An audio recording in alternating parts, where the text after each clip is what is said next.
The Associated Press is reporting that in spite of the fact that Sochi, Russia, is on the brink of starting the 2014 Winter Olympic Games, there aren't that many tourists and spectators to be found from outside the country. Dina Kobalenko she waits at the tourist information stand near the Sochi train station, armed with maps of a subtropical resort on the Black Sea. She says that as of 2 days before the games, as she told the Associated Press, she'd seen only one foreigner from South Korea.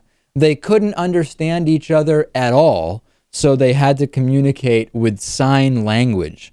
The analyses suggest that it's a combination of fears of terrorism, the hassle of getting to Sochi from points outside of Russia, as well as some anger over the policies of Russia towards LGBT individuals are really keeping people away.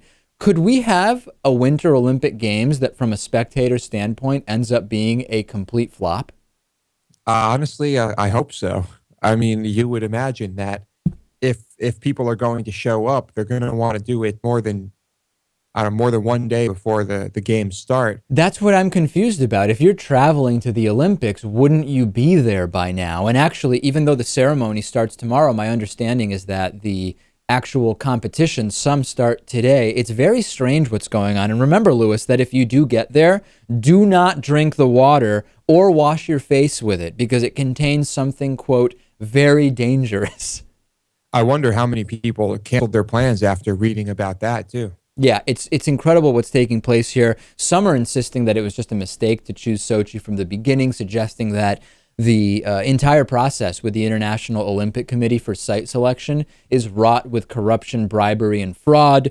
And others disagree with that, but still think that it wasn't a great choice. We're going to keep following it. I am finding myself slightly less interested in the Olympics this time around.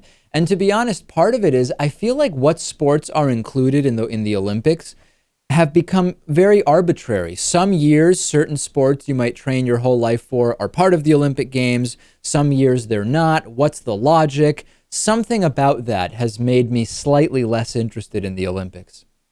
I am hoping to catch some thrilling curling matches, but other than that, I'm not too interested.